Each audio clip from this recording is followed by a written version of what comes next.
بسم الله الرحمن الرحيم. الحمد لله والصلاة والسلام على سيدنا رسول الله وعلى آله وصحبه ومن والاه. السلام عليكم ورحمة الله وبركاته إخواني وأخواتي. حلقة اليوم تعليقا على الكتاب الذي أرعب الكنيسة والذي سحب من الأسواق، يعني لم يعد يباع ورقيا الآن في مصر، وهذا بسبب طبعا تحريض من الكنيسة. فالسلطات في مصر سحبت الكتاب. هذا آخر ما سمعته من الأخبار.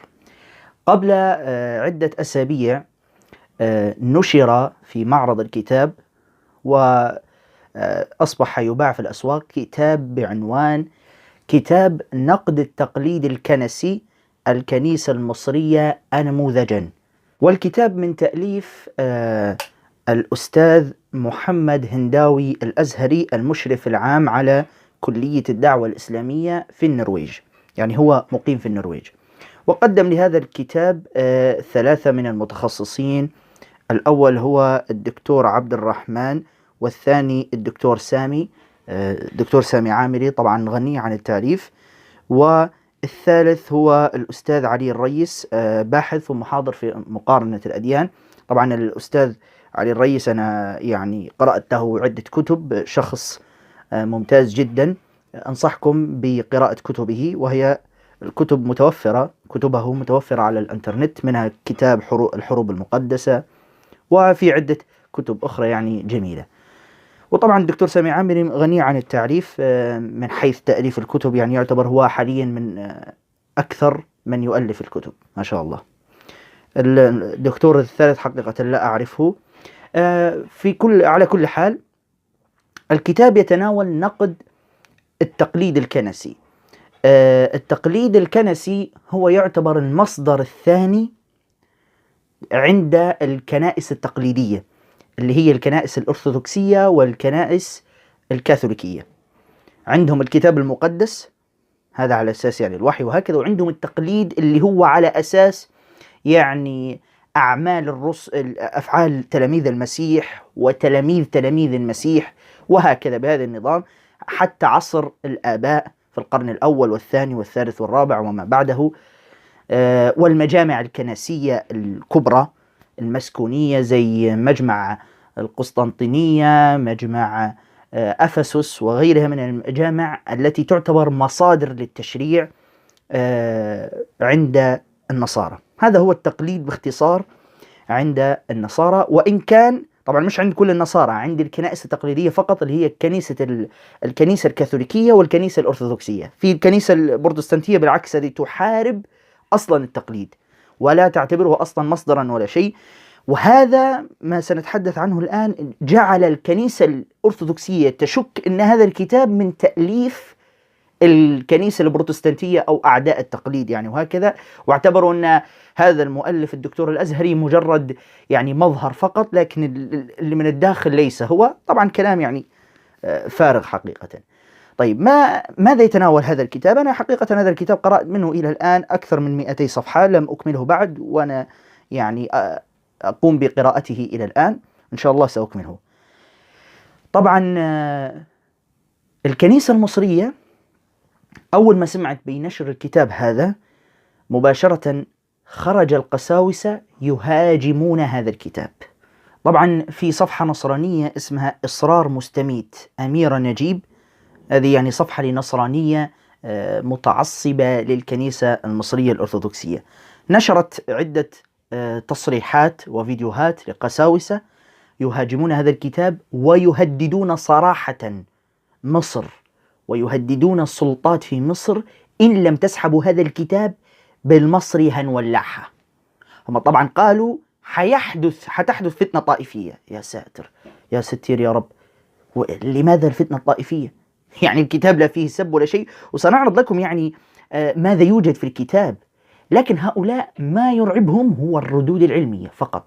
إن أردت أن ترعب الكنيسة أو ترعب النصرانية فقط رد عليهم علميا، وسترى عجب العجاب. سترى السجن يشتغل، والتهديدات وتحريض السلطات والتهديدات بشكل عام، كوارث.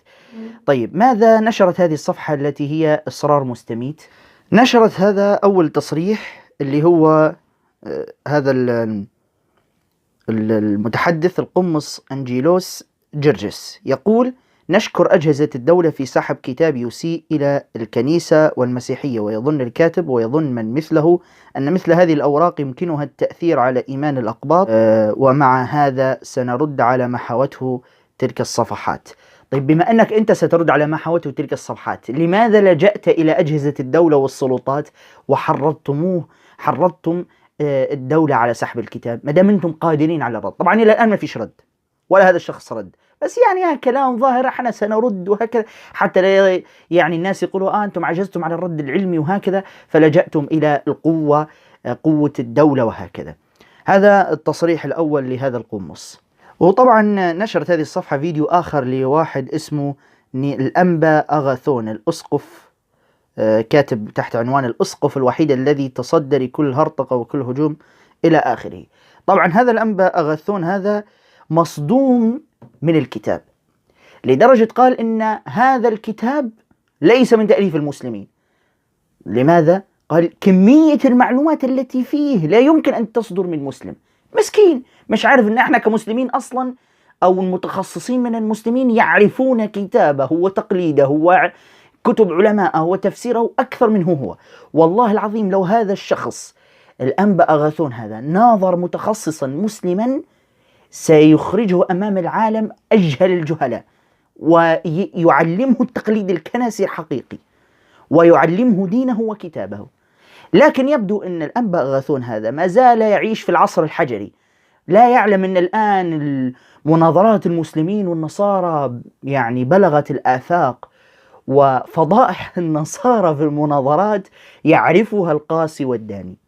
يعني خلاص فضائح النصارى اليوم في جهلهم في كتابهم ودينهم وعقيدتهم لم يعد يخفى هذا الأمر على أحد. أين أنت يا أنبا أغاثون؟ أنت وين؟ مش صاحي للموضوع ولا كيف؟ المهم نسمع هكذا مقتطفات ماذا قال الأنبا أغاثون هذا. اللي أختم به عن الكتاب اللي نزل ضد التقليد الكنسي. أنا أقول بس تعليق بسيط. أنا بعت اشتريت 3 نسخ من هذا الكتاب من معرض الكتاب، لكن هرد بالتفصيل أوسع يوم الثلاث إذا ربنا أحيانا. اسمه الكتاب ده كتاب نقد التقليد الكنسي، اسمه كتاب نقد التقليد الكنسي. بقيت عنوانه الكنيسة المصرية نموذجا، يعني كنيستنا نموذج ولا حاجة خربانة؟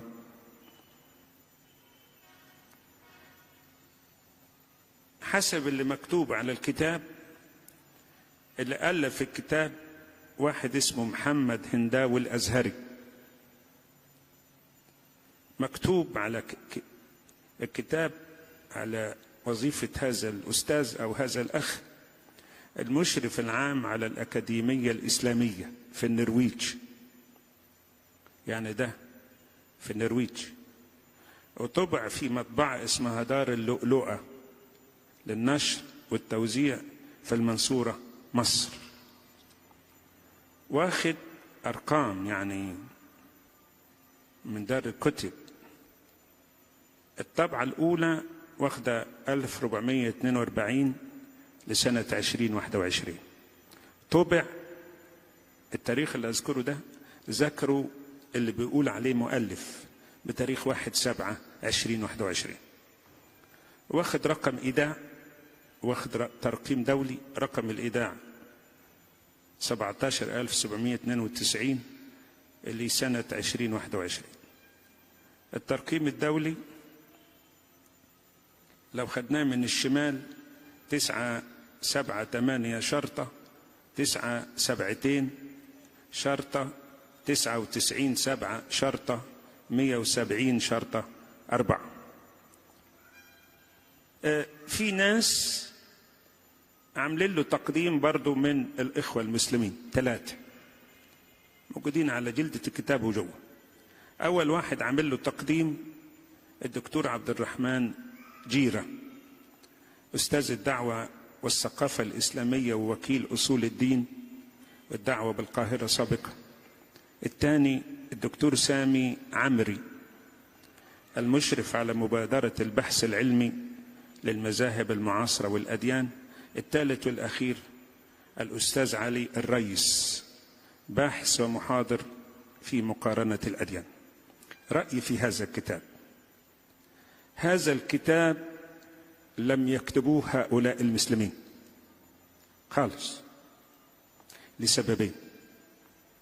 السبب الأول أنه الكاتب أو اللي يقوله مؤلف بيشكر اللي ساعدوه، يقول كثيرين. السبب الثاني الصياغة الداخلية، لا يمكن يعرف يصيغها مسلم، لا يمكن. الصياغة الداخلية لا يمكن يصيغها مسلم. طب مين اللي كتبه؟ كما أخبرتكم، الأنبا أغاثون من صدمته من كمية المعلومات والمراجع التي يمكن أكبر القساوسة لا يعرفونها ذكرها الدكتور الأزهري هذا في كتابه، فبالتالي حدثت له صدمة الأنبا أغاثون، وقال هذا لا يمكن أن يؤلفه مسلم. المراجع الموجودة فيه لا لا لا، هذا لا يؤيد أبدا أن المؤلف مسلم. طيب من الذي كتبه؟ تعالوا نسمع. مسلم. طب مين اللي كتبه؟ المسلم ده مجرد ناشر، وطبعا الناشر حتى مقدمة وحشة أنا هرد عليها، وأيضا اللي قدموا معاه اللي عملوا له تقديم غلطانين في المسيحية وفي الكنيسة القبطية، ومطلعين الكنيسة القبطية دي كنيسة هرطوقية، ولا مرقس جا مصر ولا كتب إنجيل.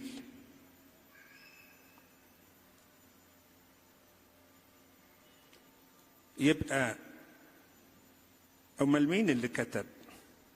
اللي كتبوا الناس اللي بيطلق عليهم المستنيرين، أتباع المقطوعين والمحرومين. لكن المؤلف المسلم ده لا يمكن يكون هو، لا يمكن. أتحداه لو عرف يصيغ عبارة، أتحداه ويجيب المراجع دي منين ويعرفها فين. ده صياغة ناس أتباع المبتدعين والهراطقة من جوه الكنيسة. الأنبا أغاثون قال لك المقدمة وحشة، غلطانين في الكنيسة، ونحن نتحدى من هنا. أنا قرأت المقدمة ولا يوجد أي كلمة واحدة فيها إساءة. طيب منين أتى بهذا الكلام الأنبا أغاثون؟ هو أكمل وشرح معنى كلامه. قال مطلعين الكنيسة المصرية هذه كنيسة هرطقية، تمام، وإن هي كنيسة ما جاش مرقس هذا اللي هي مسمى، يعني كنيسة مصر تمت على مرقس، الكنيسة المرقسية. فالكاتب بين أن أصلا مرقس لم يأتي إلى مصر، وكذلك لم يؤسس كنيسة ولم يكتب إنجيلا. قال لك هذا كلام وحش وبيغلط فينا وهكذا. طيب يا أنبا أغاثون، أنت ما كلفت نفسك، ولا أنك كلفت نفسك بس تكذب على المتابعين؟ هل الكاتب قال هذا الكلام من رأسه، أم كل كلمة قالها أيد معها مرجعا نصرانيا من كتبكم استدل بعشرات المصادر على أن كاتب إنجيل مرقس مجهول، وليس كاتبه هو مرقس هذا اللي هو جاء مصر على أساس يعني.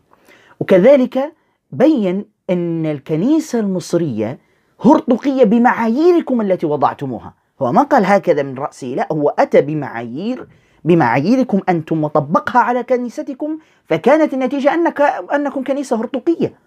وين الغلط في الموضوع؟ على فكرة أنا لما قرأت أو سمعت هذا الكلام كنت ما زلت ما قرأت الكتاب، يعني قلت لا، أنا لابد أن أقرأ الكتاب حقيقة. مباشرة حملت الكتاب، وعلى فكرة سأضع لكم رابط الكتاب في أول تعليق وفي وصف الفيديو، اقرأوه. المهم أنا قرأت المقدمة والكتاب، يعني هو الكتاب تقريبا 400 وشوي يعني صفحة، قرأت أنا أكثر من 200 صفحة. طبعا كاتبه مش بس استخدم الأدب والاحترام، يعني استخدم، خلينا نقول، أدب الأدب واحترام الاحترام وزيادة وأكثر، مش بس احترام فقط، وزيادة أيضا. يعني أدب القارئ أو أدب المؤلف وصياغة الكلام في قمة الأدب والاحترام، لدرجة أن أسماء الذين يسمونهم قديسين وهكذا يذكرهم بأسمائهم ومصطلحاتهم التي وضعها النصارى. القديس فلان، مع أن احنا لا نعتبره لا قديس ولا غيره، مع ذلك هو الكاتب احتراما لهم سماهم القديس فلان والقديس كذا وكذا. والكتاب المقدس قال الكتاب المقدس، مع أنه كان يستطيع أن يقول كتاب النصارى كما أفعل أنا، ومش قلة أدب هذه ولا عدم احترام، لكن أنا لا أريد أن أسميه مقدسا إلا مرة يعني قليلا أقول عنه الكتاب المقدس اضطرارا، لكن أنا أحب دائما أقول عنه كتاب اليهود والنصارى. كان يستطيع الكاتب أن يقول ذلك وما فيش غلط ولا قلة أدب في ذلك. مع ذلك تقديرا واحتراما للنصارى زيادة يعني كتب وقال الكتاب المقدس وغيره، واستخدم أمور أخرى، مع أن كلمة المقدس هذه كما قلت لكم زيادة. كما يعني النصراني لما يقول القرآن الكريم هو أراد يعني بذلك احترام المسلمين أكثر، مع أن قلة قليلة من يقولون القرآن الكريم، في العادة يقولون القرآن. يعني الكاتب استخدم أسلوبا محترما بدرجة لا توصف. لماذا هذا التحريض؟ ولماذا تحريض أجهزة الدولة على سحب الكتاب؟ وكما سنسمع بعد قليل الأنبا أغاثون قال يهدد صراحة إن لم تسحب أجهزة الدولة هذا الكتاب ستحدث فتنة طائفية في مصر. يا جماعة والله اقرأوا الكتاب، أقسم بالله الكتاب علمي بحت، يناقش كل مسألة بأدب وعلم. شوفوه أنتم الكتاب، أنتم مش مصدقين، اقرأوا الكتاب نصارى ومسلمين وشوفوا أنتم بأنفسكم. لكن هؤلاء الجبناء حقيقة جبناء، نعم هذا وصف، يعني لا يحتملون أبدا، لا يحتملون رؤية نقد علمي لعقيدتهم الهشة الضعيفة. وهذا هو ديدن النصارى عبر التاريخ. لكن الأنبا أغاثون هذا يظن نفسه أنه يعيش في عهد الأباطرة وعهد الملك قسطنطين، الذي كان إذا أصدر مرسوما يعني من الإمبراطورية بمنع أي كتاب أو حرق أي كتاب يظن أن خلاص الكتاب سيمسح، كما فعلوا في كتب أريوس وكتب الهراطقة كما يسمونهم، اختفت كتبهم. لا يا أنبا أغاثون، أنت في القرن الواحد وعشرين، في القرن 21 لن تستطيع منع أي كتاب، وإن منعته ورقيا سينتشر إلكترونيا، وهذا ما فعلتموه. لقد نشرتم أنتم الكتاب يا كنيسة، يا أيتها الكنيسة المصرية، أنتم من نشرتم الكتاب بإصداركم هذه التهديدات. وبعدما منعت أجهزة الدولة نشره ورقيا انتشر كالنار في الهشيم الكتاب عبر مواقع التواصل الاجتماعي، وتقريبا حتى الذي غير متخصص في مقارنة الأديان تشوق لقراءة هذا الكتاب. وأنا ما قرأت هذا الكتاب إلا بعد ما هجومكم عليه. تصوروا أنا اللي يعني متخصص في مقارنة الأديان ما قرأت هذا الكتاب وما اهتميت به بهذه الدرجة إلا بعد ما هاجمتموه أنتم. فتخيل كم واحد قرأه بسببكم. فلذلك نشكركم على هذه الحماقة حقيقة التي مارستموها، وتظنون أنفسكم في عهد قسطنطين إذا منع كتابا خلاص لن ينتشر. لا، أنتم في القرن 21 لن تستطيعوا منع نشر أي كتاب مهما فعلتم. سينتشر بإذن الله، سينتشر، وهذا الكتاب أنا أعدكم بإذن الله سينتشر انتشارا عظيما. ممكن ورقيا خلاص، لكن إلكترونيا سينتشر في كل مكان، وممكن ينتشر في دول أخرى على فكرة. ولكن بالفعل أظهرتم حقيقتكم أنكم لا تستطيعون مواجهة العلم بالعلم. أنتم الآن أثبتتم أثبتتم لنا أن محاكم التفتيش ما زالت مستمرة إلى يومنا هذا، واضطهاد وهجوم الكنيسة وتضييق الكنيسة على الناس التي كان يمارس هذا الأمر في القرون الوسطى في أوروبا ما زال مستمرا إلى يومنا هذا. أنتم أكدتم لنا هذا يا أيتها الكنيسة المصرية بأفعالكم هذه. تعالوا نسمع تهديد الأنبا أغاثون صراحة بحدوث فتنة طائفية بسبب هذا الكتاب. وده يخلينا نقول حاجتين، وأنا في هذا التعليق أقول لأجهزة الدولة هذا الكتاب وأمثاله ممكن يعمل فتنة طائفية، يجب كان ألا يطبع، وطبع يجب سحبه من السوق فورا، لأنه بيطعن في الكنيسة القبطية الوطنية صاحبة المواقف الوطنية، وده ممكن يعمل فتنة طائفية بين المسلمين والمسيحيين. بس اللي كاتبين الكتاب ده مش المسلم اللي نشر، لا. صح المسلم كاتب مقدمة وحشة وبعد أخطاء، لكن المادة اللي جوه مش صيغته هو، ما يعرفش يصيغها، لا يعرف يصيغها، ولا يعرف يجيب العبارات من عشرات بل مئات الكتب، ما يعرفش. ده مطلعين كل شيء في المسيحية والكنيسة القبطية صفر، كل حاجة ضربوها، لدرجة من العبارات اللي أذهلتني يقول لك لو مشكلة أريوس الأيام دي كانوا الناس أنصفوا أريوس على أثناسيوس الرسول. سمعتم التهديد الواضح؟ ممكن يعمل فتنة طائفية. طبعا على فكرة كلمته هذه هو ما قال بصراحة هكذا، ولا يستطيع أن يقول صراحة هكذا يلا اطلعوا يا مسيحيين واعملوا كذا وكذا في المسلمين لا، هو بيحرض بطريقة غير مباشرة، والمسيحيين يفهموا الموجودين أمامه. هذا الكلام قاله في كنيسة، يفهموا عارفين قصد كلامه. قال ممكن يحدث فتنة طائفية بين المسلمين والمسيحيين. طيب أنت لو سكتت كان حيطلع مسيحي يتكلم ولا نصراني يتكلم؟ لن يتكلم أبدا. لكن أنت بكلمتك هذه يعني أعطيت تصريح بالتحريض، ولذلك الدولة مباشرة سحبت الكتاب، لأن عرفت هذه الكلمة واضحة رسالة للنصارى: إن لم يسحب الكتاب أخرجوا في الشوارع وافعلوا وافعلوا وافعلوا. واضح، العبارة واضحة لا تحتاج إلى تفسير، ولكن غير مصرحة بشكل واضح هكذا، وإنما بطريقة غير مباشرة. ولكن ما فيش مشكلة، يسحب من الأسواق، لا يوجد عندنا أي مشكلة. بالعكس أنا أرى سحبه من الأسواق هذه حدثت لنا فائدة عظيمة كمسلمين، لأن بسبب هذه السحبة انتشر الكتاب وعرفه الجميع تقريبا، وانتشر في مواقع التواصل الاجتماعي. ما الفرق؟ صح نحن لا نستطيع أن نقرأه ورقي، لكن أنا محمله عندي في اللابتوب عندي والهاتف، ومحمله في كل مكان، وغيري قرأوه وحملوه عادي جدا واستفدنا منه، وكتاب رائع في غاية الروعة. طبعا شوفوا بقي كلامه، قال أذهلني هذا الكتاب، أو من العبارات التي أذهلتني، وقال إن ضربين كل حتة في الكنيسة المصرية، ضربين كل حتة، مش تاركين ولا شيء.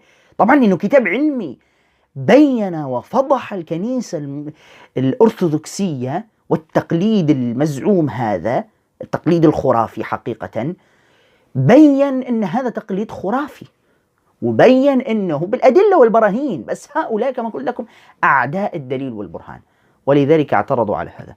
طبعا الكتاب تناول عدة نقاط. تناول أولا نقد مجيء مرقس إلى مصر، وانتقد أن أصلا بين أن مرقس هذا ليس من تلاميذ المسيح أساسا، وإنما هو مجرد كاتب أو مترجم لبطرس، اللي هو بطرس هذا تلميذ المسيح، مجرد كاتب ومترجم له فقط.